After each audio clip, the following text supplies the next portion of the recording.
নদীর ঘাড়ে এবং কানের লতিতে ছোট ছোট চুমু আঁকতে শুরু করলো।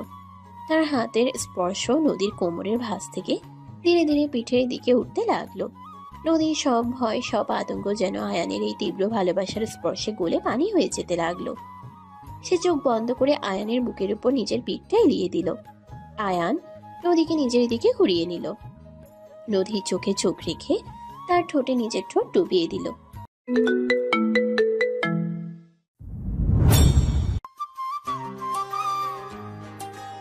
এইভাবে গুটিসুটি মেরে খাটের এক কোণে বসে আছো কেন? আমি কি বাঘ না ভাল্লুক যে আমাকে দেখে এত ভয় পাচ্ছ? না মানে সবকিছু এত দ্রুত হয়ে গেল যে আমি এখনো বিশ্বাস করতে পারছি না। আমার খুব ভয় করছে। আমার কাছে আসতেও ভয়? নিজের বরের কাছে কেউ ভয় পায়?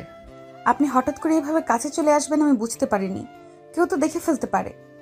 দেখুক, নিজের বউকে কাছে টেনে নিয়েছি, তাতে কার কি বলার থাকতে পারে? কাছে এসো, সব ভয় দূর করে দিচ্ছি।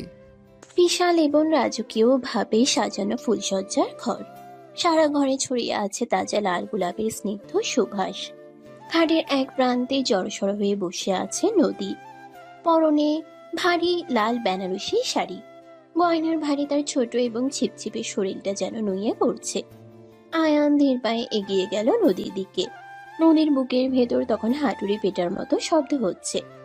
আয়ান নদীর ঠিক সামনে গিয়ে বসলো। নদীর দুই হাত নিজের উষ্ণ হাতের মুঠোয় নিল। নদীর হাতগুলো ভয়ে এবং উত্তেজনায় বরফের মতো ঠান্ডা হয়ে আছে। আয়ান খুব যত্ন করে নদীর হাত দুটো নিজের ঠোঁটের কাছে নিয়ে গেল। আলতো করে দীর্ঘ একটি চুমু খেলো নদীর হাতের উল্টো পিঠে। নদীর সারা শরীরে একটা বিদ্যুতের মতো শিহরণ খেলে গেল। সে লজ্জায় মাথা নিচু করে ফেলল। তোমার ওই পাষাণ চাচা আর ডাইনি চাচি যা করেছে সেটা চিরকালের জন্য ভুলে যাও। এখন থেকে তুমি আমার। এই বাড়িতে তোমার উপর কেউ গলা উঁচিয়ে কথা বলার সাহস পাবে না। আপনি আমাকে এত ভালোবাসেন কেন? আমি তো খুব সাধারণ একটা এতিম মেয়ে। আমার তো কিছুই নেই। তুমি আমার জীবনের সবচেয়ে মূল্যবান সম্পদ। তোমাকে প্রথম যেদিন দেখেছি সেদিন থেকেই এই মনটা তোমার জন্য পাগল হয়ে আছে। আর কখনো নিজেকে একা ভাববে না। আয়ান নদীর চিবুক ধরে মুখটা উপরে তুলল এবং তার চোখে চোখ রাখল। নদীর মায়াবী চোখে এখনো পুরনো আতঙ্কের ছাপ স্পষ্ট। আয়ান নিজের ডান হাত দিয়ে নদীর ঘাড়ের পেছনের অংশ আলতো করে চেপে ধরল। এরপর খুব ধীরে নদী টোরের কাছাকাছি নিজের মুখ নিয়ে গেল। নদী ভয়ে এবং তীব্র উত্তেজনায় চোখ বন্ধ করে ফেলল। আয়ান নদীর নরম ঠোঁটে নিজের ঠোঁট ছুঁয়ে দিল। অত্যন্ত আবেগময়, গভীর এবং দীর্ঘ একটি চুমু। আয়ানের ঠোঁটের স্পর্শে নদীর মনে হলো সে যেন এক অন্য পৃথিবীতে হারিয়ে যাচ্ছে। অনেকক্ষণ পর আয়ান যখন নদীকে ছাড়ল, নদীর শ্বাস খুব দ্রুত ওঠানামা করছে। আয়ান নদীর কপালে নিজের কপাল ঠেকিয়ে মুচকি হাসল। নদীর গাল দুটো লজ্জায় টকটকে লাল হয়ে আছে। আজ রাতে তোমাকে আর বিরক্ত করব না। তুমি অনেক ক্লান্ত। ভারী শাড়ি আর গয়না খুলে ফ্রেশ হয়ে ঘুমিয়ে পড়ো। আপনি ঘুমাবেন না? তুমি ঘুমাও, আমি তোমাকে পাহারা দেব। আমার ছোট্ট পিচ্চি বউটাকে যেন আর কোনো কষ্ট ছুঁতে না পারে, সেই পাহারা। সকালের আলো ফুটেছে। বিশাল ডাইনিং টেবিলে নাস্তার আয়োজন চলছে। আয়ানের পুরো পরিবার একসাথে বসে আছে। নদী খুব সংকোচ নিয়ে তার শাশুড়ি রেহানা বেগমের পাশে বসে আছে। তার এখনো বিশ্বাস হচ্ছে না যে এত সুন্দর এবং অভিজাত একটা পরিবার তাকে এত সহজে আপন করে নিয়েছে। আয়ানের ছোট ভাই রাফি স্বভাবতই খুব চটপটে এবং রসিক। সে নাস্তার টেবিলে বসেই তার বড় ভাইকে উত্ত্যক্ত করতে শুরু করলো। ভাইয়া, কাল রাতে ঘুম কেমন হলো? নাকি সারা রাত জেগে পাহাড়ে দিয়েছো তোমার নতুন বউকে? বউ কি পালিয়ে যাওয়ার ভয় ছিল? চুপ কর ফাজিল ছেলে। সকাল সকাল বড় ভাইকে খেপাতে শুরু করেছিস। ও তো কাল সারাদিন অনেক ধকল সামলেছে। জি বাবা, আমি অফিস থেকে তাড়াতাড়ি ফিরে আসব। নদীর যা যা দরকার সব আমি আজ নিয়ে আসব। জহির সাহেব আয়ানের বাবা। তিনি গম্ভীর প্রকৃতির মানুষ হলেও ভেতরটা খুব নরম। খবরের কাগজ পড়ছিলেন তিনি। চশমার ফাঁক দিয়ে নদীকে দেখে খুব স্নেহ ভরা কণ্ঠে কথাগুলো বললেন। নদীর চোখে পানি চলে আসলো এই ভালোবাসায়। সে ছোটবেলা থেকে বাবা মায়ের আদর পায়নি। চাচার বাড়িতে শুধু গালি আর মারধর জুটত। আর আজ এই বাড়িতে সবাই তাকে কত সম্মান আর ভালোবাসা দিচ্ছে। আয়ান আর চোখে নদীর দিকে তাকিয়ে তার মনের অবস্থা বুঝতে পারল। সে টেবিলের নিচ দিয়ে নদীর এক হাত ধরে আলতো করে চাপ দিল ভরসা দেওয়ার জন্য।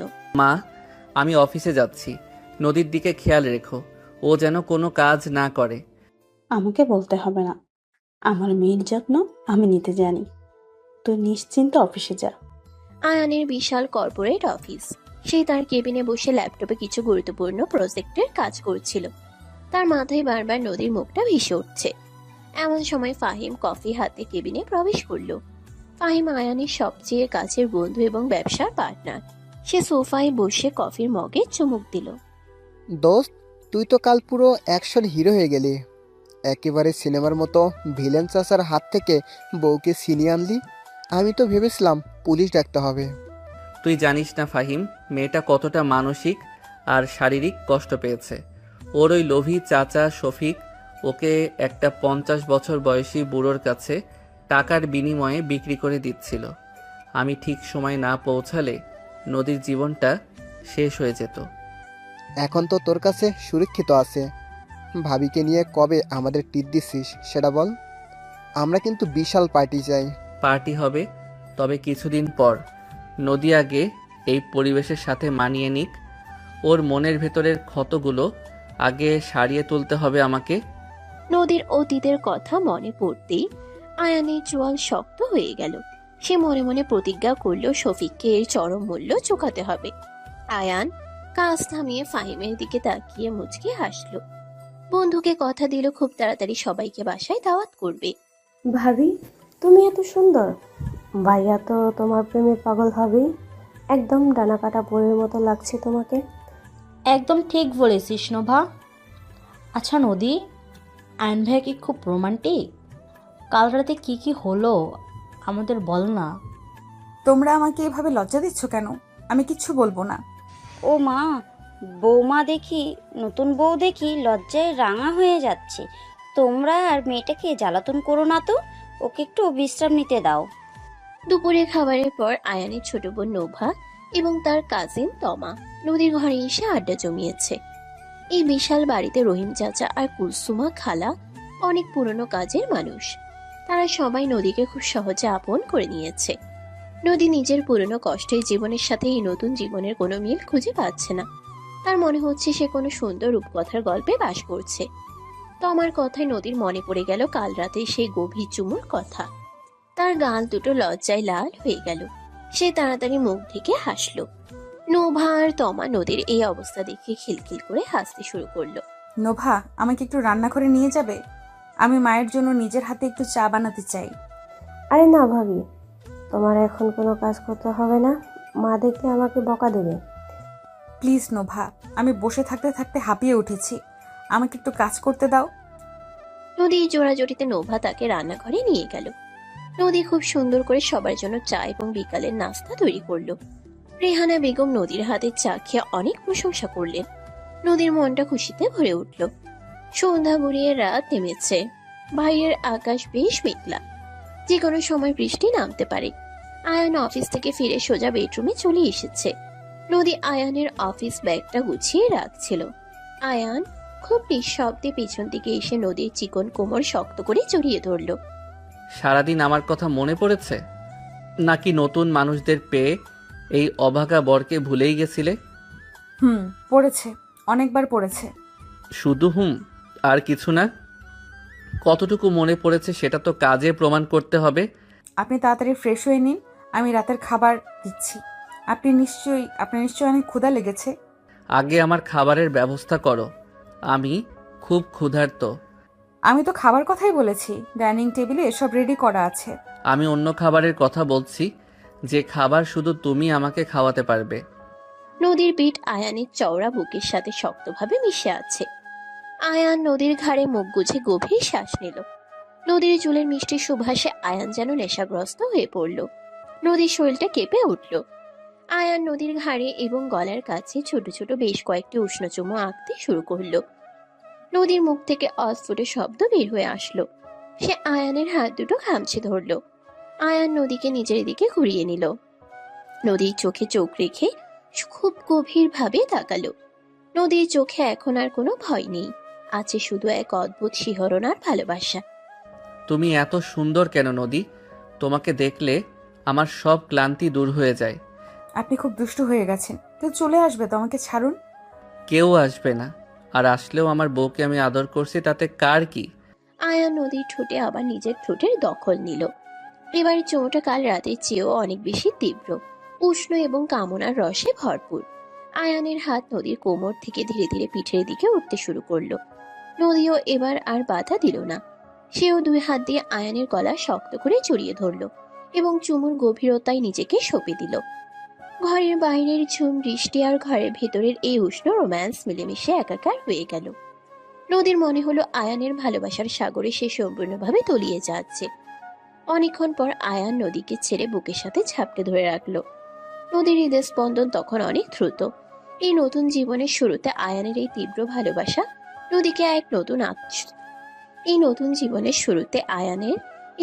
ভালোবাসা নদীকে এক নতুন আত্মবিশ্বাস আর ভরসা এনে দিল।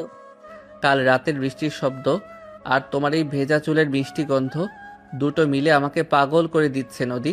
আপনি তো এমনিতেই পাগল, সারা রাত আমাকে একটুও ঘুমাতে দেননি। এখন সকালবেলা আবার শুরু করেছেন, কেউ তো দেখে ফেলবে। আমার নিজের বউকে আমি আদর করব, তাতে রাতের ঘুম হারাম হলে হবে?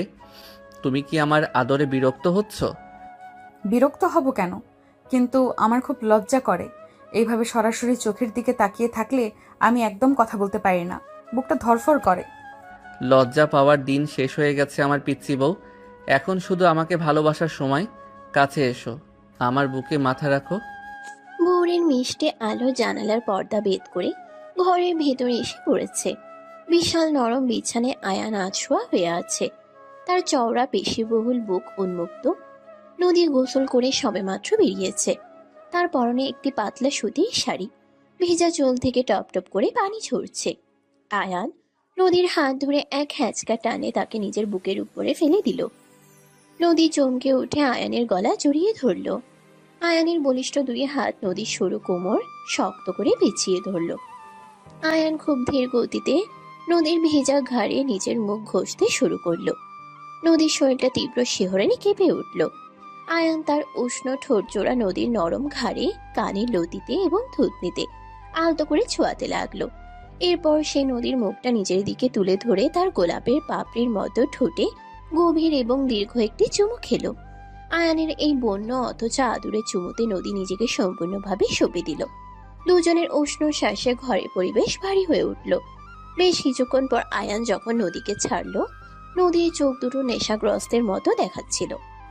আমাকে এবার ছাড়ুন, নিচে সবাই অপেক্ষা করছে। নতুন বউ হয়ে আমি যদি এত বেলা করে নিচে যাই, মা কি ভাববেন? মা কিছুই ভাববেন না। মা জানেন তার ছেলে বউ পাগল। তবুও তুমি যখন বলছো আজ তোমাকে ছেড়ে দিলাম, কিন্তু রাতের বেলা এই ছাড়টুকু আর পাবে না। আয়ান মুচকি হেসে নদীর কপালে শেষে একটি চুমু এঁকে দিয়ে বিছানা থেকে উঠে বাথরুমের দিকে চলে গেল। নদী আয়ানে যাওয়ার পথের দিকে তাকিয়ে রইল। তার মনে হলো সে পৃথিবীর সবচেয়ে সুখী মেয়ে। কিন্তু নদীর এই সুখের গল্পের ঠিক উল্টো দিকে শহরের অন্য প্রান্তে এক অন্ধকার ঘরে ক্ষোভে ফুঁসছে তার চাচা শফিক। আমাকে মাফ করে দিন জামাল সাহেব, আমি বুঝতে পারিনি ওই আয়ান ছেলেটা এভাবে দলবদল নিয়ে এসে নদীকে ছিনিয়ে নিয়ে যাবে। মা, তোকে আমি 10 লাখ টাকা দিয়েছি ওই কচি মেয়েটাকে আমার বিছানায় পাঠানোর জন্য, আর তুমি বলেছো মাফ করে দিতে। সাহেব, আপনি রাগ করবেন না। আমার স্বামী তো আর ইচ্ছা করে আপনার টাকা খায়নি। ওই আয়েন ছেলেটা অনেক ক্ষমতা, আমরা গরিব মানুষ, ওর সাথে কিভাবে পারবো? চুপ কর ডাইনি মহিলা, তোদের স্বামী স্ত্রীর চালাকি আমি খুব ভালো করেই বুঝি। কালকের মধ্যে 10 লাখ টাকা ফেরত দিবি, না হলে তোদের দুজনকে বস্তায় ভরে নদীতে ভাসিয়ে দেব। জামাল শহরের একজন নামকরা দুর্নীতিবাজ এবং লম্পট ব্যবসায়ী। তার বয়স 50-এর কাছাকাছি। সে নদীর রূপ দেখে পাগল হয়ে শফিককে টাকার লোভ দেখিয়েছিল। জামালের বডিগার্ড হাসান যখন বন্দুক বের করে শফিকের মাথার সামনে ধরল, শফিক ভয়ে কাঁপতে শুরু করলো। সালমা শাড়ির আঁচল দিয়ে নিজের মুখ ঢেকে কান্না শুরু করলো। শফিক মনে মনে প্রতিজ্ঞা করলো যেভাবেই হোক সে আয়ানকে ধ্বংস করে নদীকে আবার ফিরিয়ে আনবে এবং জামালের হাতে তুলে দেবে। নদীমা, এদিকে এসো, আমার পাশে বসো। রাতে ঘুম ভালো হয়েছে তোমার? জি মা, খুব ভালো ঘুম হয়েছে। আপনাদের এই বাড়িটা এত সুন্দর, আমার মনে হচ্ছে আমি স্বপ্নে আছি। স্বপ্ন কেন হবে মা? এটা এখন থেকে তোমার নিজের বাড়ি। এখানে তুমি রানীর মতো থাকবে। বাবা একদম ঠিক বলেছে ভাবি। তবে ভাইয়া যে অবস্থা দেখছি, তোমাকে রানী বানিয়ে সে নিজেই তোমার পাহারাদার হয়ে থাকবে সারা জীবন। রাফি ভাইয়া, তুই চুপ করবি? নতুন ভাবিকে শুধু শুধু লজ্জা দিচ্ছিস। নদী, তুই ওর কথায় কান দিস না।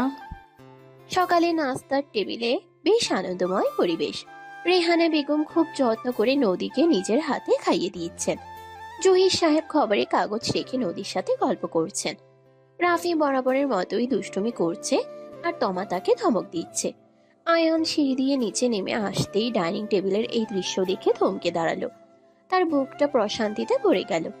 নদীর এই পরিবারের সাথে এত সুন্দরভাবে মিশে গেছে দেখে আয়ানের খুব ভালো হলো। নদী এই পরিবারের সাথে এত সুন্দরভাবে মিশে গেছে দেখে আয়ানের খুব আনন্দ হলো।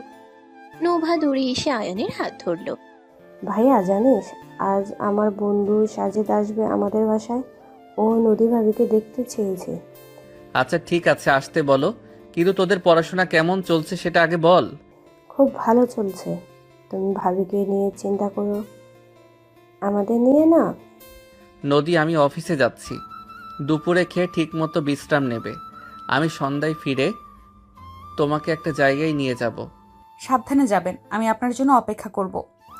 আয়ান নদীর চোখের দিকে তাকিয়ে গভীর একটা হাসি দিল।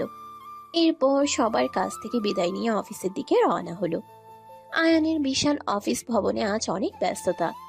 আয়ান তার কেবিনে ঢোকার পরপরই তার ব্যক্তিগত সহকারী সাদিয়া বেশ কিছু ফাইল নিয়ে প্রবেশ করলো। স্যার, এই ফাইলগুলোতে আপনার স্বাক্ষর লাগবে। আর ফাহিম স্যার আপনার জন্য অপেক্ষা করছেন কনফারেন্স রুমে। ঠিক আছে সাদিয়া, ফাইলগুলো টেবিলে রাখো। আর কামালকে বলো প্রোডাকশন রিপোর্টটা যেন বিকেলের মধ্যে আমার ডেস্কে জমা দেয়। আমি ফাহিমের কাছে যাচ্ছি। আয়ান কনফারেন্স রুমে ঢুকে দেখলো ফাহিম ল্যাপটপে কিছু কাজ করছে।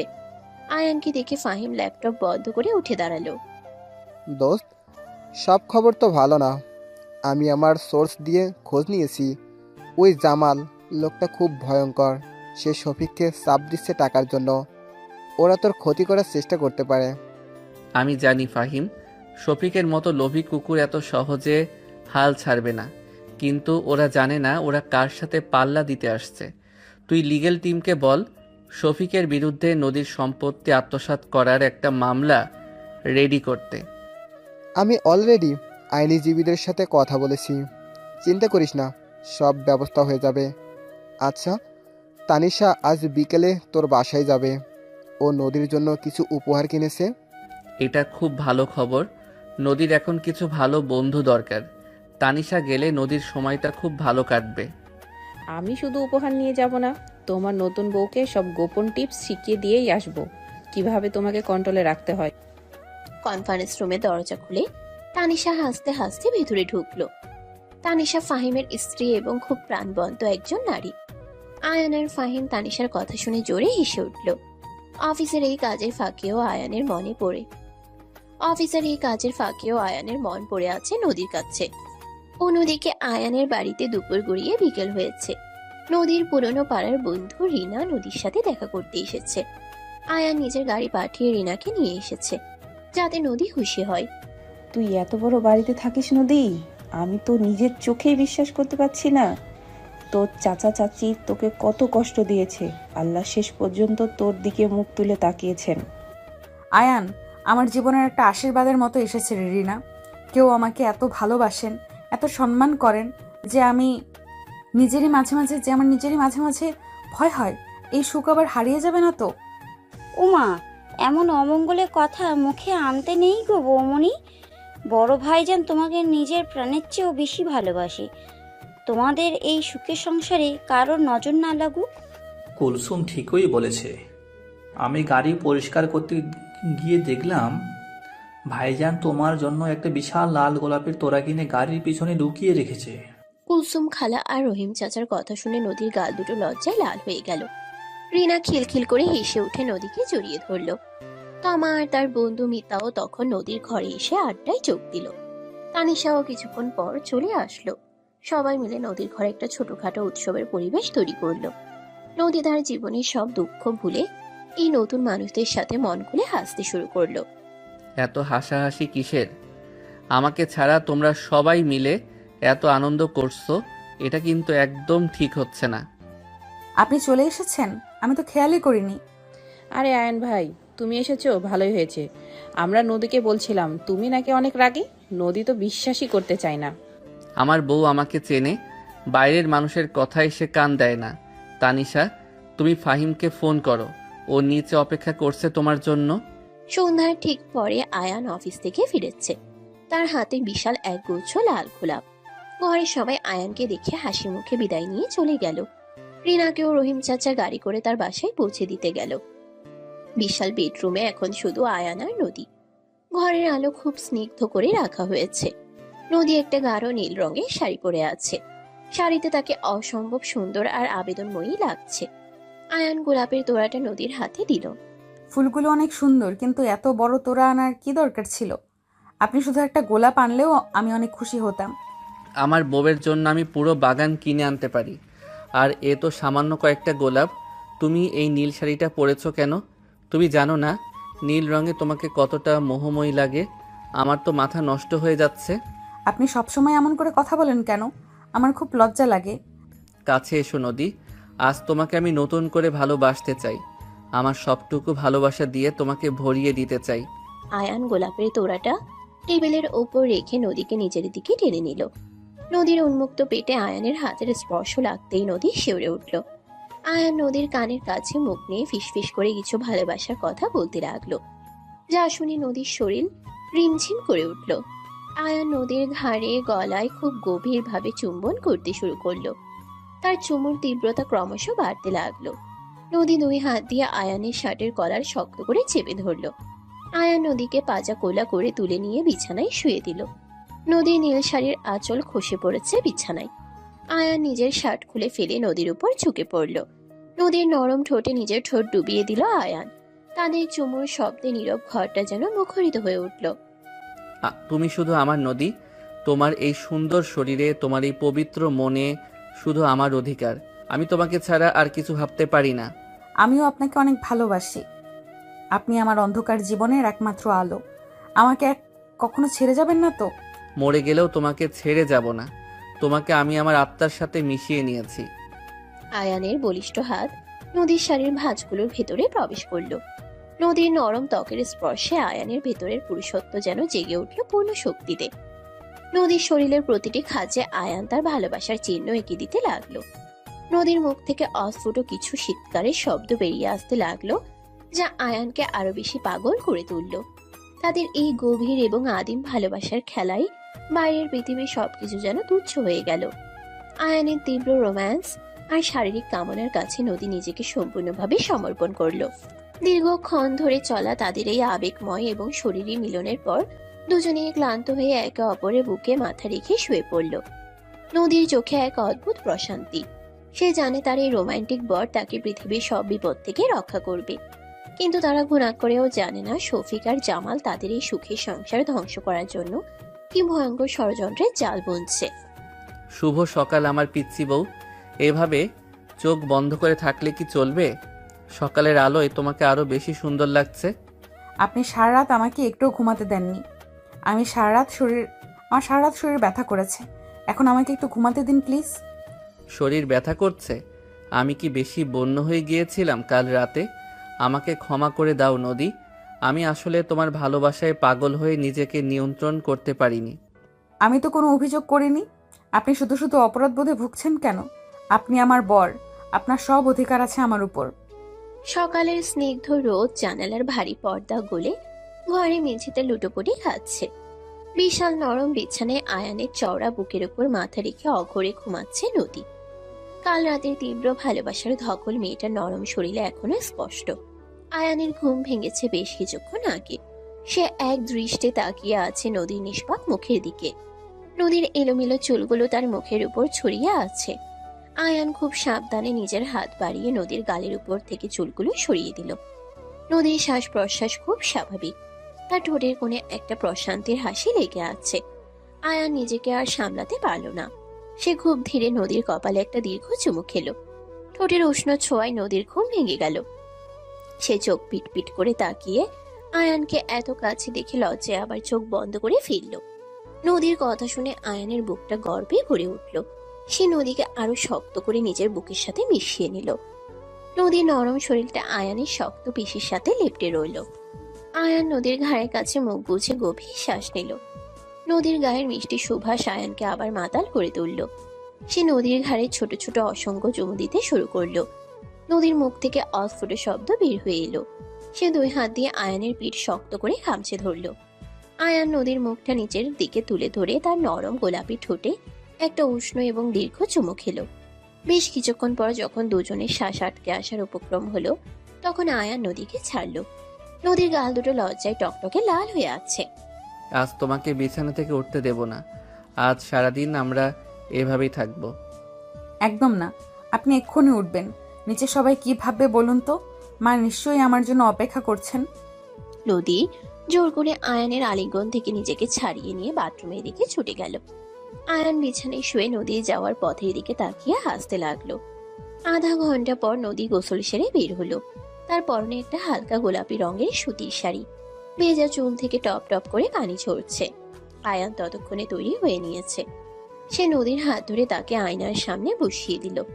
নিজের হাতে তোয়ালে দিয়ে নদীর ভেজা চুল মুছে দিতে লাগলো।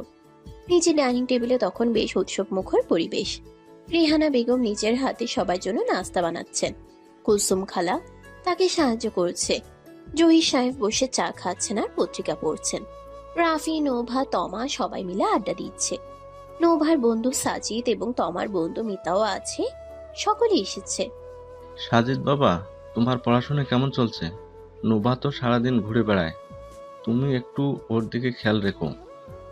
আঙ্কেল, নোভা এমনিতে খুব ব্রিলিয়ান্ট, শুধু একটু ফাঁকিবাজ। আমি ওকে ঠিক মতো গাইড করছি, আপনি চিন্তা করবেন না। আঙ্কেল, তমাও কিন্তু কম যায় না। কাল সারা রাত সে ফোনে কার সাথে যেন কথা বলছে। মিতা, তুই একদম চুপ থাকবি। আমি তো নদীর সাথে কথা বলছিলাম। বেচারি নতুন বাড়িতে এসেছে, ওর কেমন লাগছে সেটা তো জিজ্ঞেস করছিলাম। বাহ, নতুন ভাবির প্রতি এত দরদ। তা ভাবি আর ভাইয়া এখনো নিচে নামছে না কেন? ভাইয়া কি অফিসে যাওয়ার কোনো তাগিদে নেই আজ? তুই আবার শুরু করলি রাফি। ওরা নতুন বিয়ে করেছে, একটু সময় তো ওদের দিতে হবে। তুই বরং তোর নিজের চরকায় তেল দে। নোমার বন্ধু সাজিদ এবং তমার বন্ধু মিতাও আজ সকালে এসেছে। ঠিক তখনই আয়ান আর নদী সিঁড়ি দিয়ে নিচে নেমে এলো। নদীকে গোলাপি শাড়িতে একদম পরীর মতো লাগছে। পরিবারের সবার হাস্যোজ্জ্বল মুখ দেখে নদীর মনের সব ভয় দূর হয়ে গেল। সে রেহানা বেগমের পাশে গিয়ে বসলো। কুলসুম খালা তাড়াতাড়ি নদীর সামনে নাস্তার প্লেট এগিয়ে দিল। রহিম চাচাও বাজার থেকে ফিরে এসে নদীর জন্য কিছু তাজা ফলমূল টেবিলে রাখলো। বৌমণি, এই ফলগুলো আপনার জন্য। ভাইজান আমাকে বিশেষ করে বলে দিয়েছিল আপনার জন্য তাজা ফল আনতে। ধন্যবাদ রহিম চাচা, আপনারা সবাই আমাকে এত ভালোবাসেন। আমি সত্যিই খুব ভাগ্যবতী। আয়ানদের বাড়িতে যখন হাসি খুশির বন্যা, তখন শহরের অন্য প্রান্তে শফিকের অন্ধকার ঘরে ষড়যন্ত্রের জাল বোনা হচ্ছে। শফিক, সালমা, জামাল এবং জামালের বডিগার্ড হাসান গোল হয়ে বসে আছে। জামালের মুখে একটা নিষ্ঠুর হাসি, তার চোখ দুটো লোভে চকচক করছে। আয়ান ছেলেটা খুব চালাক, সে বুঝতে পেরেছে আমরা ওকে ছাড়বো না, তাই সে নিজের বাড়িতে চারপাশে কড়া নিরাপত্তার ব্যবস্থা করেছে। তাহলে আমরা কি করব জামাল সাহেব? নদীকে কি আমরা আর ফিরে পাবো না? আমরা যে 10 লাখ টাকা। তুই চুপ করবি শরীফ। তোর 10 লাখ টাকার জন্য বস নিজের জীবন বিপন্ন করবে নাকি? আমাদের অন্য কোনো রাস্তা বের করতে হবে। আমার একটা বুদ্ধি আছে। নদী একটা খুব কাছের বন্ধু আছে, নাম রিনা। নদী ওর সাথে সব কথা শেয়ার করে। আমরা যদি রিনাকে কাজে লাগাতে পারি। বাহ, তোমার মাথা তো বেশ ভালো কাজ করে সালমা। হাসান, তুই এখনই ওই রিনা মেয়েটার খোঁজ নে। তাকে টাকা দিয়ে হোক বা ভয় দেখিয়ে হোক আমাদের দলে টানতে হবে। নদীর সব খবর আমাদের চাই। আয়ান নাস্তা শেষ করে অফিসে চলে এসেছে। আজ তার মনে একটা অজানা সংখ্যা কাজ করছে। সে জানে শফিক আর জামাল এত সহজে হার মানবে না। সে তার ব্যক্তিগত সহকারী সাদিয়াকে ডেকে পাঠালো। সাদিয়া, কামালকে বলো আজ বিকেলের মিটিংটা বাতিল করতে, আমার কিছু জরুরি কাজ আছে। আর সিকিউরিটি চিফকে এখনই আমার কেবিনে পাঠিয়ে দাও। জি স্যার, আমি এখনই বলছি। আর ফাহিম স্যার আপনার জন্য অপেক্ষা করছেন। ফাহিম কেবিনে প্রবেশ করলো। তার চোখে মুখে বেশ চিন্তার ছাপ। সে সোফায় বসে একটা দীর্ঘশ্বাস ফেলল। দোস্ত, পরিস্থিতি খুব একটা ভালো না। জামাল লোকটা আন্ডারওয়ার্ল্ডের সাথেও যুক্ত। সে তোর ক্ষতি করার জন্য যে কোনো কিছু করতে পারে। আমি জানি ফাহিম, আমি নদীর জন্য পুরো পৃথিবী ধ্বংস করে দিতে পারি, আর ওই জামাল তো সামান্য একটা পোকা। তুই লিগেল নোটিশ পাঠানোর ব্যবস্থা কর। আর তানিশাকে বল আজ বিকেলে নদীর কাছে যেতে। নদীর একা থাকা ঠিক হবে না। তানিশা আজ যাবে, তুই চিন্তা করিস না, আমরা সবাই নদীর পাশে আছি। বিকেল বেলা তানিশা আর রিনা একসাথে নদীর সাথে দেখা করতে এলো। নদী তাদের দেখে খুব খুশি হলো। তানিশা নদীর জন্য অনেকগুলো সুন্দর সুন্দর শাড়ি আর গয়না উপহার নিয়ে এসেছে। নদী, এই শাড়িগুলো তুমি পরবে। আয়ান ভাইয়া এই রঙগুলো খুব পছন্দ করে। তুমি এগুলো পরে যখন ভাইয়ার সামনে যাবে, ভাইয়া একেবারে পাগল হয়ে যাবে। নদী, তুই সত্যিই অনেক সুখী। তোর চোখের দিকে তাকালেই বোঝা যায় আয়ান ভাইয়া তোকে কতটা ভালোবাসে। হ্যাঁ রে রিনা, উনি আমাকে খুব ভালোবাসেন, কিন্তু আমার মনের ভেতর একটা ভয় সবসময় কাজ করে। চাচা আর চাচি যদি আবার কোনো ক্ষতি করার চেষ্টা করে। তুমি একদম চিন্তা করবে না নদী, আয়ান ভাইয়া থাকতে কেউ তোমার একটা চুলও ক্ষতি করতে পারবে অন্তিত পারবে না। রিনা নদীর কথা শুনে মনে মনে একটু চমকে উঠল। আজ সকালে হাসান নামের একটা লোক তাকে রাস্তা আটকে হুমকি দিয়েছিল, কিন্তু রিনা নদীকে কিছু বুঝতে দিল না। সে মনে মনে ঠিক করলো সে কোনোভাবেই নদীর ক্ষতি হতে দেবে না। প্রয়োজনে সে আয়ানকে সব কথা জানিয়ে দেবে। রাত গভীর হয়েছে। আকাশে আজ মস্ত বড় একটা চাঁদ উঠেছে। চাঁদের আলো জানালার কাঁচ ভেদ করে ঘরের ভিতর এসে পড়েছে। বিশাল বেডরুমে শুধু একটা নীল রঙের ডিম লাইট জ্বলছে। নদী আয়ানের জন্য অপেক্ষা করছে। তার পরনে তানিশার দেওয়া একটা গাঢ় লাল রঙের শিফন শাড়ি। শাড়িটা নদীর শরীরের সাথে এমন ভাবে লেপ্টে আছে যে তার শরীরের প্রতিটি খাঁজ স্পষ্টভাবে ফুটে উঠেছে। আয়ান অফিস থেকে ফিরে দরজা খুলেই নদীর এই মোহনীয় রূপ দেখে থমকে দাঁড়ালো। তার সারাদিনের সব ক্লান্তি যেন নিমিষেই দূর হয়ে গেল। তুমি আমাকে মেরে ফেলার সিদ্ধান্ত নিয়েছো নদী। এই লাল শাড়িতে তোমাকে এত আবেদনময়ী লাগছে যে আমি নিজেকে আর সামলাতে পারছি না। আপনি সারাদিন পর এলেন, একটু তো ফ্রেশ হয়ে নিন। আমি আপনার জন্য খাবার নিয়ে আসছি। আমার কোনো খাবারের দরকার নেই, আমার শুধু তোমাকে দরকার। আয়ান দরজাটা ভেতর থেকে লক করে দিয়ে নদীর দিকে এগিয়ে গেল। নদীর বুকের ভেতর তখন হাতুড়ি পেটার মতো শব্দ হচ্ছে। আয়ান নদীর সামনে গিয়ে দাঁড়ালো। নিজের দুই হাত দিয়ে নদীর দুই গাল আলতো করে ধরলো। আয়ানের চোখের দৃষ্টি খুব গভীর এবং তীব্র। সেই দৃষ্টিতে নদীর সর্বাঙ্গ কেঁপে উঠল। আয়ান খুব ধীর গতিতে নদীর ঠোঁটের উপর নিজের ঠোঁট রাখলো। শুরুতে চুমুটা খুব আলতো এবং আদুরে হলেও সময়ের সাথে সাথে তা চরম বন্য এবং কামুক হয়ে উঠল। নদীর শ্বাস আটকে আসার উপক্রম। সে নিজের দুই হাত দিয়ে আয়ানের চুলগুলো শক্ত করে খামছে ধরল। আয়ান এক হাত দিয়ে নদীর কোমর শক্ত করে পেঁচিয়ে ধরল এবং অন্য হাত দিয়ে নদীর পিঠের খোলা অংশে স্পর্শ করতে লাগলো। নদীর শরীরটা ধনুকের মতো বেঁকে গেল। তুমি আমার নেশা হয়ে গেছো নদী। আমি তোমাকে ছাড়া এক মুহূর্ত বাঁচতে পারবো না। আমিও আপনাকে অনেক ভালোবাসি। আপনি আমাকে ছেড়ে কখনো যাবেন না তো? আমি আমার শেষ নিঃশ্বাস পর্যন্ত তোমাকে আগলে রাখবো।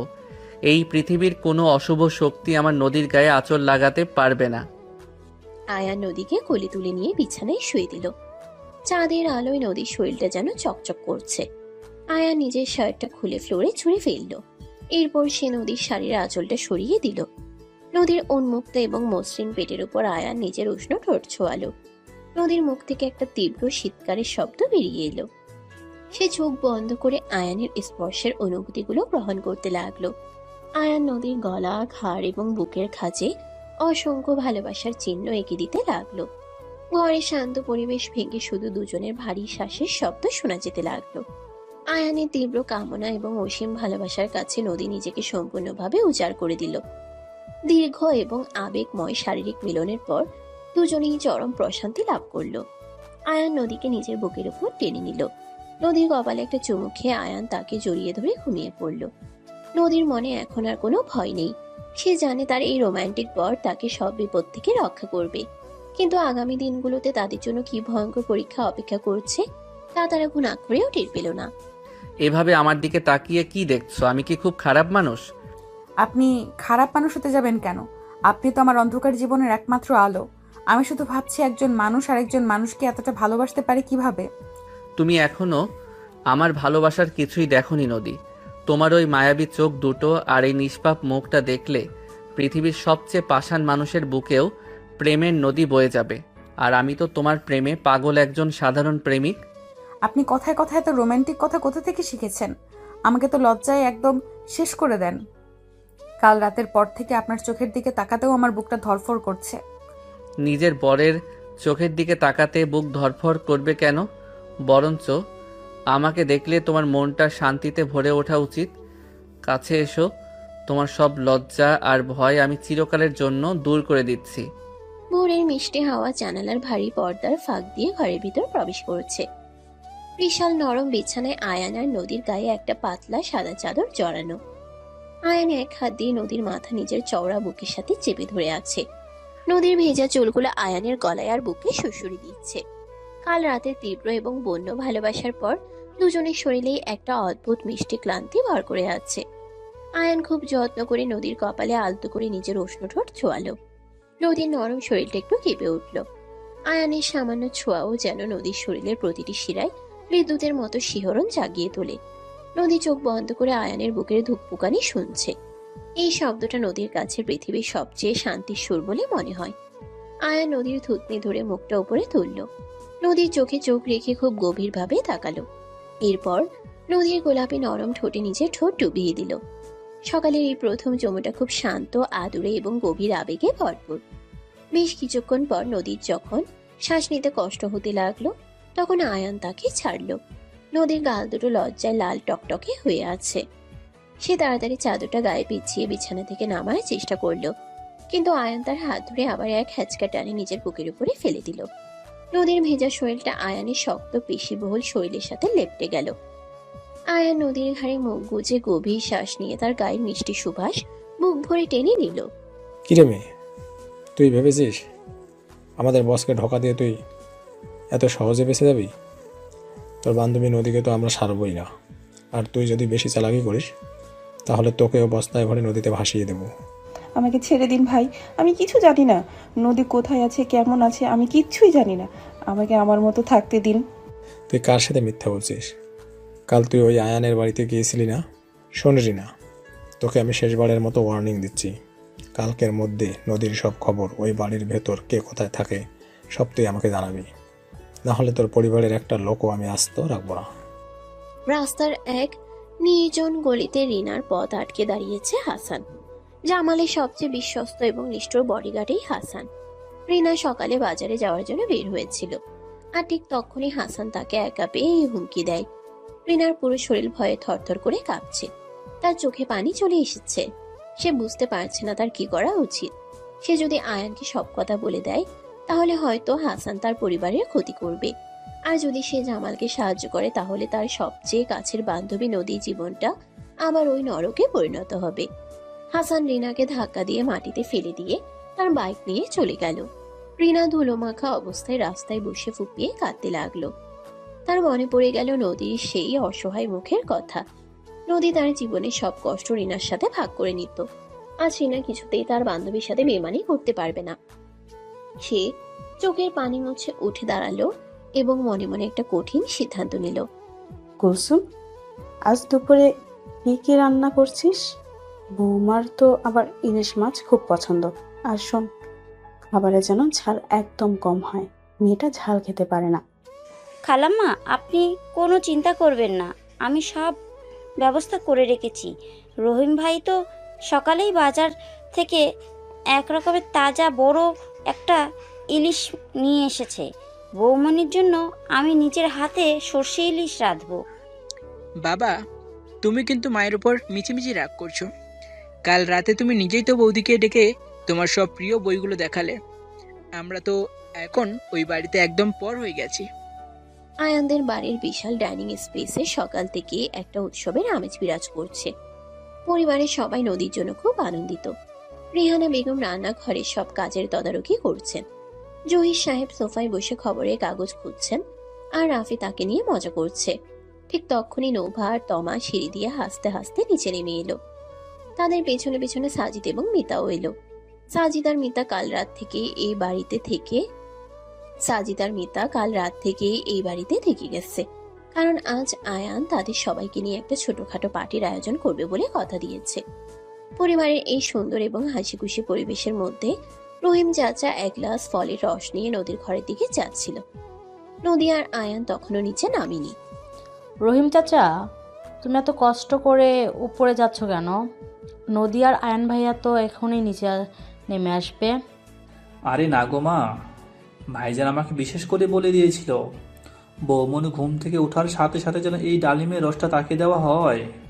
মেয়েটার শরীরে তো একদম রক্ত নেই, তাকে তো একটু যত্ন করতেই হয়। সাজিদ, তুই দেখেছিস ভাইয়া কতটা রোমান্টিক আর কেয়ারিং হয়ে গিয়েছে?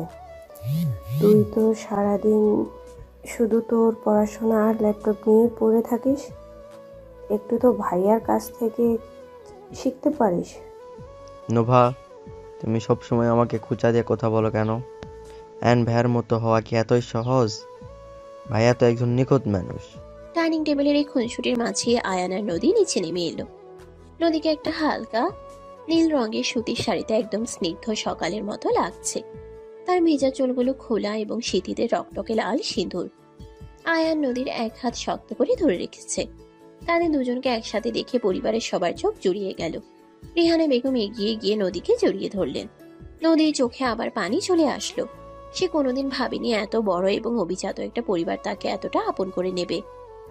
দোস্ত, তুই যা ভেবেছিলি ঠিক তাই। জামাল রিনাকে টার্গেট করেছে। আমার সোর্স জানিয়েছে আজ সকালে হাসান রিনাকে রাস্তায় আটকে হুমকি দিয়েছে নদীর ব্যাপারে সব তথ্য দেওয়ার জন্য। আমি জানতাম ফাহিম, শফিকের মাথা এত দূর খেলবে না। এটা ওই জানোয়ার জামালেরই কাজ। ওরা বুঝতে পেরেছে আমার বাড়িতে সরাসরি আক্রমণ করা সম্ভব নয়, তাই ওরা নদীর ইমোশনকে কাজে লাগাতে চাইছে। স্যার, কামাল সাহেব প্রোডাকশন রিপোর্টটা আমি আপনার ডেস্কে রেখেছি, আর আমাদের সিকিউরিটি চিফ আপনার জন্য বাইরে অপেক্ষা করছেন। আয়ন স্যার, আমি ফ্যাক্টরির সব কাজ বুঝিয়ে দিয়ে এসেছি, কিন্তু আমাদের নতুন প্রজেক্টের সাইটে কিছু লোক ঝামেলা করার চেষ্টা করছে। আমার মনে হয় এর পেছনে ওই জামালের হাত থাকতে পারে। আয়ানের বিশাল কর্পোরেট অফিসের কনফারেন্স রুমে টান টান উত্তেজনা। আয়ান তার চেয়ারে হেলান দিয়ে বসে আছে। তার চোখ দুটো রাগে জ্বলছে। সে বুঝতে পারছে জামাল চারদিক থেকে তাকে আক্রমণ করার চেষ্টা করছে, কিন্তু আয়ান এত সহজে ভয় পাওয়ার পাত্র নয়। সে সাদিয়াকে ইশারা করলো সিকিউরিটি চিফকে ভেতরে পাঠানোর জন্য। ফাহিম চিন্তিত মুখে ল্যাপটপে কিছু লিগ্যাল পেপার চেক করছে। আয়ান জানে এই লড়াইটা শুধু ব্যবসার নয়, এই লড়াইটা নদীর সম্মান এবং জীবনের।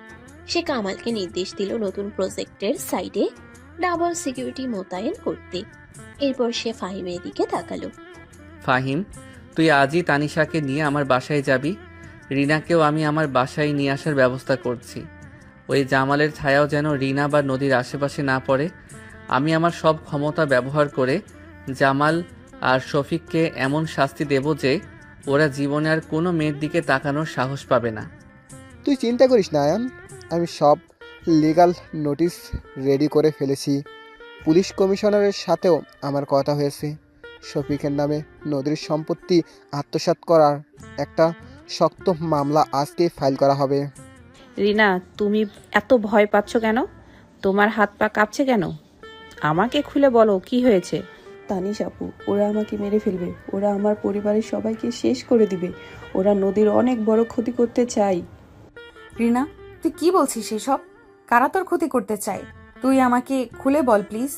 আমি তোকে কথা দিচ্ছি, কেউ তোর একটা চুলও ক্ষতি করতে পারবে না। দুপুরের পর রিনা যখন আয়ানদের বাড়িতে এসে পৌঁছায় তখন তার অবস্থা প্রায় পাগলের মতো। ভয়ে এবং আতঙ্কে তার মুখ ফ্যাকাশে হয়ে গেছে। তানিশা আর নদী তাকে ধরে সোফায় বসায়। কুলসুম খালা তাড়াতাড়ি এক গ্লাস পানি নিয়ে আসে। রিনা পানি খেয়ে একটু শান্ত হয়ে সকালের সব ঘটনা নদী আর তানিশাকে খুলে বলে। নদীর বুকটা ভয়ে কেঁপে ওঠে। তার মনে পড়ে যায় শফিকার সালমার সেই নিষ্ঠুর নির্যাতনের কথা, জামালের সেই লালসাপূর্ণ দৃষ্টির কথা। সে ভয়ে তানিশাকে শক্ত করে জড়িয়ে ধরে কাঁদতে শুরু করে। ঠিক সেই মুহূর্তে আয়ান আর ফাহিম অফিস থেকে দ্রুত বাসায় ফিরে আসে। আয়ান দরজা খুলেই নদীকে কাঁদতে দেখে দ্রুত তার কাছে ছুটে যায়। তুমি এত কাঁদছো কেন নদী? আমি কি মরে গেছি নাকি যে তুমি এত ভয় পাচ্ছ? তোমাকে না আমি বলেছিলাম আমি থাকতে পৃথিবীর কোনো শক্তি তোমার গায়ে আঁচড় লাগাতে পারবে না? আপনি বুঝতে পারছেন না, ওরা অনেক খারাপ মানুষ। ওরা রিনার ক্ষতি করবে, ওরা আপনার ক্ষতি করবে। আমার জন্য কেন আপনারা সবাই বিপদে পড়বেন? আমাকে আপনি ওদের হাতে তুলে দিন। চুপ, একদম চুপ। আর একটা কথা যদি বলেছ তাহলে আমি সত্যিই খুব রেগে যাব। তুমি আমার স্ত্রী, আমার জীবনের অবিচ্ছেদ্য অংশ। তোমাকে রক্ষা করা আমার শুধু দায়িত্ব নয়, আমার বেঁচে থাকার একমাত্র কারণ। আয়ান নদীর চোখের পানি মুছে দিয়ে তাকে নিজের বুকের সাথে শক্ত করে জড়িয়ে ধরে। আয়ানের এই কঠোর অথচ ভালোবাসাপূর্ণ ধমকে নদী একটু শান্ত হয়। আয়ান ফাহিমকে ইশারা করে রিনাকে ভেতরে নিয়ে যাওয়ার জন্য। জহির সাহেব এবং রেহানা বেগমও সব শুনে খুব চিন্তিত হয়ে পড়েন, কিন্তু আয়ান সবাইকে ভরসা দেয় যে সে সব ঠিক করে ফেলবে। সে সিকিউরিটি চিফকে নির্দেশ দেয় রিনার বাড়ির চারপাশে কড়া পাহারার ব্যবস্থা করতে এবং হাসানকে খুঁজে বের করতে। রাতের বেলা বিশাল বেডরুমের পরিবেশটা আজ অন্যরকম। সারাদিনের এত টেনশনে আর আতঙ্কের পর নদীর মনটা খুব ভারী হয়ে আছে। সে জানালার পাশে দাঁড়িয়ে বাইরের অন্ধকারের দিকে তাকিয়ে আছে। আকাশে মেঘ জমেছে, হয়তো আবার বৃষ্টি নামবে। আয়ান পেছন থেকে এসে খুব নিঃশব্দে নদীর চিকন কোমর দুই হাত দিয়ে শক্ত করে জড়িয়ে ধরল। এখনো ভয় করছে তোমার? আমাকে বিশ্বাস হয় না তোমার? আপনাকে আমি নিজের চেয়েও বেশি বিশ্বাস করি, কিন্তু আমার চারপাশের অন্ধকারগুলো খুব গভীর। আমি চাই না আমার জন্য আপনার এই সুন্দর পরিবারটা কোনো কষ্টের মধ্যে পড়ুক। আমার পরিবারের সবচেয়ে সুন্দর অংশটা তো তুমি। তুমি পাশে থাকলে আমি একাই পুরো পৃথিবীর সাথে যুদ্ধ করতে পারি। এই অন্ধকার আমি চিরকালের জন্য মুছে দেব, কথা দিলাম। আয়ান নদীর ঘাড়ের খোলা অংশে নিজের উষ্ণ ঠোঁট ছোঁয়ালো। নদীর শরীরটা একটা তীব্র শিহরণে কেঁপে উঠল। আয়ান খুব ধীর গতিতে নদীর ঘাড়ে এবং কানের লতিতে ছোট ছোট চুমো আঁকতে শুরু করলো। তার হাতের স্পর্শ নদীর কোমরের ভাঁজ থেকে ধীরে ধীরে পিঠের দিকে উঠতে লাগলো। নদীর সব ভয়, সব আতঙ্ক যেন আয়ানের এই তীব্র ভালোবাসার স্পর্শে গলে পানি হয়ে যেতে লাগলো। সে চোখ বন্ধ করে আয়ানের বুকের উপর নিজের পিঠটা এলিয়ে দিল। আয়ান নদীকে নিজের দিকে ঘুরিয়ে নিল। নদীর চোখে চোখ রেখে তার ঠোঁটে নিজের ঠোঁট ডুবিয়ে দিল। এবারে চুমুটা আগের সব চুমুর চেয়ে অনেক বেশি গভীর, উষ্ণ এবং কামনার রসে ভরপুর। আয়ানের হাত নদীর শাড়ির আঁচল সরিয়ে তার উন্মুক্ত পিঠে বিচরণ করতে লাগলো। নদীর মুখ থেকে একটা অস্ফুট শীতকারের শব্দ বেরিয়ে এলো, যা আয়ানকে আরো বন্য করে তুলল। তুমি শুধু আমার নদী, তোমার এই শরীর, তোমার এই আত্মা, তোমার সবটুকু জুড়ে শুধু আমার অধিকার। আমি তোমাকে নিজের ভেতরে এমনভাবে মিশিয়ে নেব যে কোনোদিন কেউ আমাদের আলাদা করতে পারবে না। আমাকে আপনার করে নিন, আমাকে এমনভাবে ভালোবাসুন যেন আমি আমার সব পুরনো কষ্ট ভুলে যাই। আমি শুধু আপনার ভালোবাসার জোয়ারে ভাসতে চাই। আয়ান নদীকে পাজাগুলা করে তুলে নিয়ে বিশাল বিছানায় শুয়ে দিল। ঘরের আলো খুব স্নিগ্ধ করে রাখা। সেই স্নিগ্ধ আলোয় নদীর শরীরটা একটা অপূর্ব সুন্দর ভাস্কর্যের মতো মনে হচ্ছে। সকাল হয়ে গেছে আমার ঘুমন্ত রাজকন্যা, এবার চোখ খোলো। আজকের সকালটা তোমার জীবনের সবচেয়ে সুন্দর সকাল হতে চলেছে। আর একটু ঘুমাতে দিন না। কাল রাতে আপনি আমাকে একটুও ঘুমাতে দেননি। আমার পুরো শরীর এখন অবশ হয়ে আছে আপনার আদরের চোটে। আমার আদরে অবশ হয়ে আছো, এটা তো আমার জন্য বিশাল গর্বের ব্যাপার। কিন্তু আজ যে অনেক কাজ। আজ তোমার জীবনের সব অন্ধকার চিরকালের জন্য মুছে ফেলার দিন। আয়ান নিজের শার্ট খুলে ফেলে নদীর উপর ঝুঁকে পড়ল। সে নদীর গলা, বুক এবং পেটের উপর অসংখ্য উষ্ণ চুমুর চিহ্ন এঁকে দিতে লাগলো। নদীর শ্বাস খুব দ্রুত ওঠানামা করছে। সে নিজের দুই হাত দিয়ে আয়ানের চুলগুলো শক্ত করে খামচে ধরল এবং নিজের শরীরটাকে আয়ানের সম্পূর্ণ নিয়ন্ত্রণে ছেড়ে দিল। আয়ানের তীব্র রোম্যান্স এবং শারীরিক কামনার কাছে নদীর সবটুকু সমর্পণ যেন এক স্বর্গীয় রূপ নিল। বাইরের পৃথিবীতে যখন শফিকা আর জামাল তাদের ধ্বংসের জাল বুনছে, তখন ঘরের ভেতর আয়ান আর নদী এক গভীর আবেগময় এবং আদিম ভালোবাসার খেলায় মেতে উঠল। তাদের এই শরীরী মিলন শুধু তৃপ্তি নয়, এটা ছিল একে অপরের প্রতি চরম ভরসা এবং ভালোবাসার এক অবেদ্য প্রতিশ্রুতি। দীর্ঘদিন ধরে চলা এই ভালোবাসার পর নদী আয়ানের চওড়া বুকে মাথা রেখে চরম প্রশান্তিতে ঘুমিয়ে পড়ল।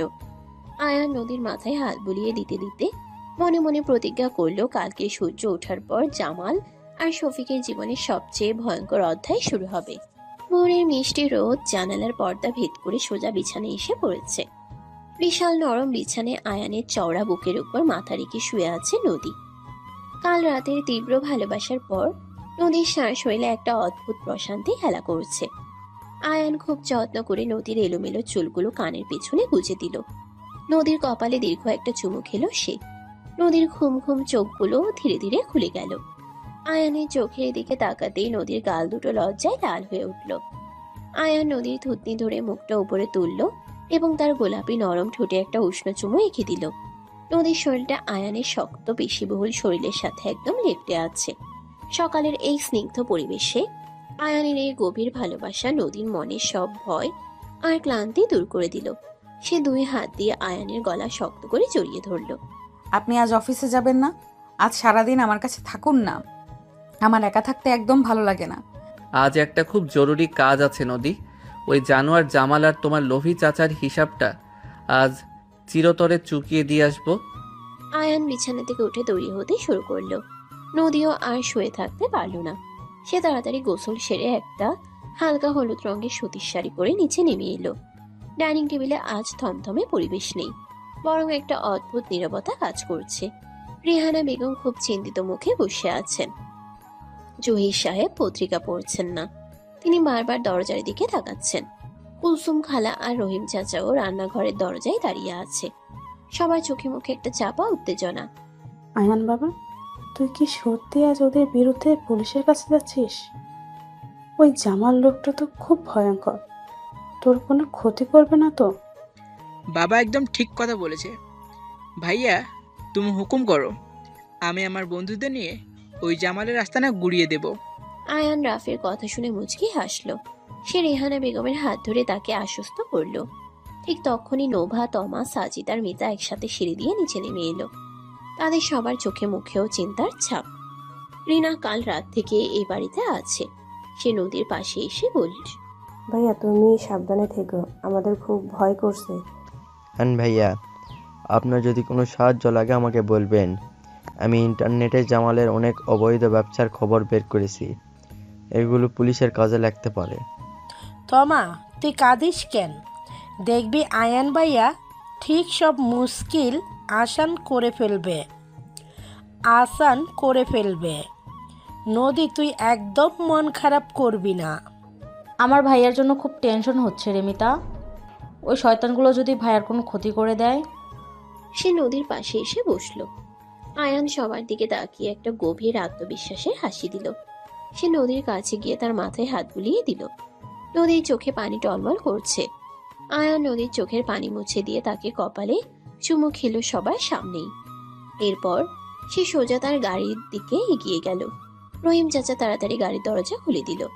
আয়ানের গাড়ি চোখের পলকে গেট পেরিয়ে রাস্তার ভিড়ে হারিয়ে গেল। আয়ানের বিশাল কর্পোরেট অফিসে আজ কাজের চেয়ে উত্তেজনা বেশি। আয়ান তার কেবিনে ঢুকতেই সাদিয়া আর কামাল ফাইলপত্র নিয়ে হাজির হলো। স্যার, ফাইম স্যার আর পুলিশ কমিশনার নিচে আপনার জন্য অপেক্ষা করছেন। আমরা সব প্রমাণ পুলিশের হাতে তুলে দিয়েছি। দারুণ কাজ করেছো তোমরা। সাদিয়া, তুমি অফিসের সব কাজ সামলাও। কামাল, তুমি আমার সাথে চলো। আজ ওই জানোয়ারগুলোকে ওদের আসল জায়গা দেখিয়ে আসবো। আয়ান দ্রুত নিচে নেমে এলো। ফাহিম আর পুলিশ কমিশনার বিশাল পুলিশ বাহিনী নিয়ে প্রস্তুত। ফাহিমের চোখে মুখে প্রতিশোধের আগুন। সে আয়ানকে বুকে জড়িয়ে ধরল। দোস্ত, আজ খেলা শেষ। তানিশা আমাকে বারবার বলে দিয়েছে আজ যেন ওই শফিকের কলার ধরে আমি কয়েকটা থাপ্পড় লাগাই। তোর ভাবে নির্দেশ অমান্য তো করতে পারবো না। আজ শুধু থাপ্পড় নয় ফাহিম, আজ ওদের অস্তিত্ব মুছে দেব। চলো। বিশাল পুলিশ বাহিনী নিয়ে আয়ান আর ফাহিম শহরের প্রান্তে জামালের গোপন আস্তানায় হানা দিল। জামাল আর হাসান পুলিশ দেখে পালানোর চেষ্টা করেছিল, কিন্তু কামাল আর পুলিশের চৌকস অফিসাররা চারদিক থেকে তাদের ঘিরে ফেলল। হাসান পকেট থেকে বন্দুক বের করার চেষ্টা করতেই একজন পুলিশ অফিসার তার হাতে গুলি করলো। হাসান যন্ত্রণায় চিৎকার করে মাটিতে লুটিয়ে পড়ল। আমাকে ছেড়ে দিন স্যার, আমি শুধু বসের হুকুম পালন করছি, আমার কোনো দোষ নেই। আয়ান, তুমি খুব বড় ভুল করেছো। তুমি জানো না আমার হাত কত লম্বা। আমি জেল থেকে বের হয়ে তোমাকে আর তোমার ওই সুন্দরী বউকে শেষ করে দেব। তুই আর জেল থেকে বের হতে পারবি না জামাল। তোর জীবনের বাকি সময়টা অন্ধকার সেলেই কাটবে। নদীর দিকে চোখ তুলে তাকানোর সাহস তুই পেলি কোথায়? আয়ান রাগে অন্ধ হয়ে জামালের কলার চেপে ধরে তার মুখে সজোরে কয়েকটা ঘুষি মারল।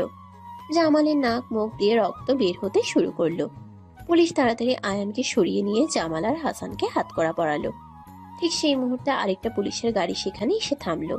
সেই গাড়ি থেকে শফিকা আর সালমাকে টেনে হিঁচড়ে নামানো হলো। নদীর সম্পত্তি আত্মসাৎ আর মানব পাচারের অভিযোগে তাদের আগেই বাড়ি থেকে গ্রেফতার করা হয়েছে। আয়ান বাবা, আমাকে মাফ করে দাও। আমি বুঝতে পারিনি আমি কত বড় পাপ করেছি। নদী তো আমার মা, আমার মেয়ের মতো। আমি লোভে পড়েছি, এই কাজ করেছি। বাবা আয়ান, আমাদের ছেড়ে দিতে বলো। আমরা আর কোনো দিন নদীর ছায়াও মারাবো না। আমরা গরিব মানুষ, জেলে গেলে আমরা মরে যাব। চুপ কর ডাইনি মহিলা।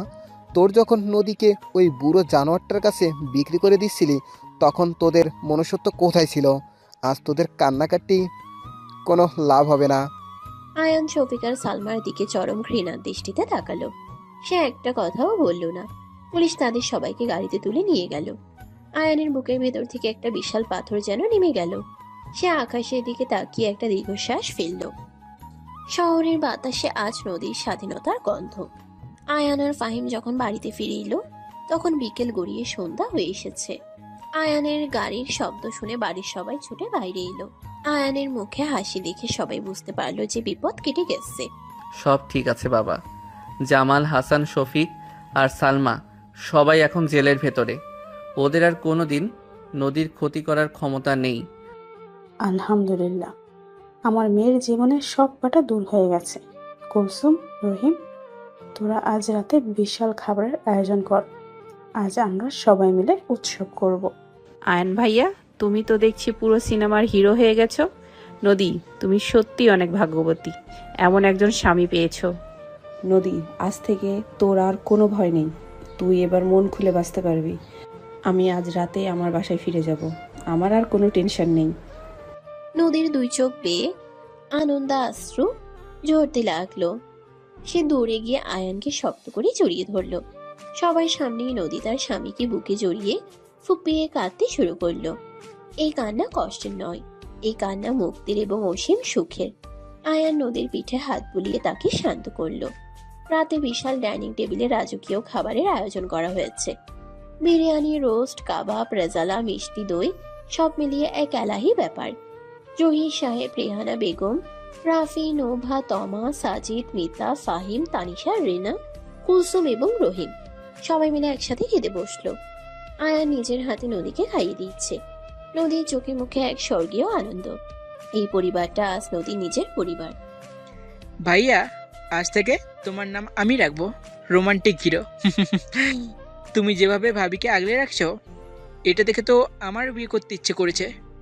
তুই আগে নিজের পড়াশোনা শেষ কর, ফাজিল ছেলে, তারপর বিয়ের কথা ভাবিস। ভাবি, তুমি কিন্তু কাল থেকে আমাকে রান্না শেখাবে। আমি ভাইয়ার মতো একটা রোমান্টিক বর চাই, আর তাকে তো ভালো রান্না করে খাওয়াতে হবে।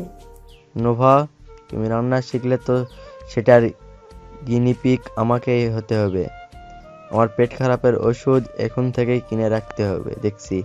ডাইনিং টেবিলে হাসির রোল পড়ে গেল। নদীর জীবনে সব দুঃখ, সব কষ্ট যেন এই হাসির শব্দে চিরতরে হারিয়ে গেল। খাবার পর্ব শেষ হওয়ার পর সবাই যে যার ঘরে চলে গেল। বিশাল বেডরুমে এখন শুধু আয়ান আর নদী। ঘরের আলো আজ খুব স্নিগ্ধ, বাতাসে তাজা গোলাপের মিষ্টি সুবাস। নদী আজ তানিশার দেওয়া একটা গাঢ় লাল রঙের শিফন শাড়ি পরেছে। শাড়িটা নদীর চিপচিপে শরীরের সাথে এমনভাবে লেপ্টে আছে যে তার শরীরের প্রতিটি সুন্দর খাঁজ স্পষ্টভাবে ফুটে উঠেছে। নদীর ভেজা চুলগুলো পিঠের উপর ছড়ানো। আয়ান দরজা লক করে দিয়ে নদীর দিকে ধীরে ধীরে এগিয়ে এলো। নদীর বুকের ভেতর হাতুড়ি পেটার মতো শব্দ হচ্ছে। আয়ানের চোখের দৃষ্টি আজ অন্যরকম। সেই দৃষ্টিতে শুধু তীব্র ভালোবাসা আর অসীম তৃষ্ণা। আজ তুমি সম্পূর্ণ মুক্ত নদী। আজ আর তোমার কোনো ভয় নেই, কোনো বাধা নেই। আজ তুমি শুধু আমার। আমি তো চিরকালই আপনার। আপনি আমাকে যে জীবন দিয়েছেন, যে সম্মান দিয়েছেন, তার ঋণ আমি 7 জন্ম তপস্যা করেও শোধ করতে পারবো না। আমি আপনাকে খুব ভালোবাসি আয়ান। ঋণ শোধ করার কথা মুখেও আনবে না। তুমি আমার জীবনের সবচেয়ে সুন্দর উপহার। আজ আমি তোমাকে নতুন করে ভালোবাসতে চাই। আজ আমাদের এক হওয়ার রাত। আয়ান নদীর দুই গাল নিজের দুই হাতের তালুতে আলতো করে ধরল। নদীর মায়াবী চোখের দিকে তাকিয়ে আয়ান যেন পুরো পৃথিবী ভুলে গেল। আয়ান খুব ধীর গতিতে নদীর ঠোঁটের কাছাকাছি নিজের মুখ নিয়ে গেল। নদীর শ্বাস দ্রুত ওঠানামা করছে। সে চোখ বন্ধ করে ফেলল। আয়ান নদীর নরম গোলাপি ঠোঁটে নিজের ঠোঁট ডুবিয়ে দিল। অত্যন্ত আবেগময়, গভীর এবং কামনার রসে ভরপুর একটা চুমু। আয়ানের ঠোঁটের স্পর্শে নদীর সারা শরীরে একটা বিদ্যুতের মতো শিহরণ খেলে গেল। সে নিজের দুই হাত দিয়ে আয়ানের ঘাড় শক্ত করে জড়িয়ে ধরল। আয়ান এক হাত দিয়ে নদীর কোমর শক্ত করে পেঁচিয়ে ধরে তাকে নিজের শরীরের সাথে একেবারে মিশিয়ে নিল। নদীর শাড়ির আঁচল খসে পড়েছে ফ্লোরে। আয়ানের উষ্ণ ঠোঁট নদীর ঠোঁট ছেড়ে ধীরে ধীরে তার গলায়, ঘাড়ে এবং উন্মুক্ত পিঠে বিচরণ করতে লাগলো। নদীর মুখ থেকে অস্ফুট শীতকারের শব্দ বেরিয়ে এলো। সে আয়ানের চুলগুলো খামচে ধরে চুমুর গভীরতায় নিজেকে সম্পূর্ণভাবে সঁপে দিল। আমাকে এইভাবে ভালোবাসুন যেন আমি আপনার আত্মার সাথে মিশে যাই। তুমি আমার আত্মা, তুমি আমার সব নদী। তোমাকে ছাড়া আমার কোনো অস্তিত্ব নেই। আয়ান নদীকে পাজাকোলা করে কোলে তুলে নিল এবং বিশাল নরম বিছানায় শুয়ে দিল। চাঁদের আলো জানালার কাঁচ ভেদ করে নদীর শরীরের উপর পড়েছে। নদীর লাল শাড়ি আর তার ফর্সা মসৃণ ত্বকের বৈপরীত্য আয়ানকে পাগল করে তুলল। সে নিজের শার্ট খুলে ছুঁড়ে ফেলল। এরপর নদীর উপর ঝুঁকে পড়ে তার গলা থেকে শুরু করে বুকের খাঁজ পর্যন্ত অসংখ্য ভালোবাসার উষ্ণ চিহ্ন এঁকে দিতে লাগলো। নদীর শরীরটা ধনুকের মতো বেঁকে গেল। তার দ্রুত শ্বাস প্রশ্বাসের শব্দে নীরব ঘরটা মুখরিত হয়ে উঠল। আয়ানের বলিষ্ঠ হাতের স্পর্শ নদীর শরীরের প্রতিটি কোণায় ভালোবাসার শিহরণ জাগিয়ে তুলল। তাদের এই গভীর বন্য এবং আদিম শারীরিক মিলনে কোনো জড়তা ছিল না, ছিল শুধু একে অপরের প্রতি চরম ভরসা আর তীব্র আকাঙ্ক্ষা। সব কষ্ট পেছনে ফেলে আয়ান আর নদী এক পবিত্র ভালোবাসার সাগরে তলিয়ে গেল। দীর্ঘক্ষণ ধরে চলা এই আবেগময় এবং রোমাঞ্চকর ভালোবাসার পর নদী আয়ানের চওড়া বুকে মাথা রেখে চরম প্রশান্তিতে চোখ বন্ধ করল। আয়ান নদীর খোলা পিঠে হাত বুলিয়ে দিতে দিতে তার কপালে শেষ একটা গভীর চুমু খেল। অসহায় পিচ্ছি মেয়েটা আজ আর অসহায় নেই। সে আজ তার জীবনের সবচেয়ে শক্তিশালী, দায়িত্বশীল এবং প্রচন্ড রোমান্টিক একজন বরের বুকে পরম শান্তিতে ঘুমোচ্ছে। ভালোবাসার জয় এভাবেই হয়, ঠিক যেমন রূপকথার গল্পে হয়। অন্ধকারের শেষে এক ঝলমলে সকাল আসে, আর সেই সকালের নামই হলো আয়ান আর নদীর এই সুন্দর জীবন। সমাপ্ত।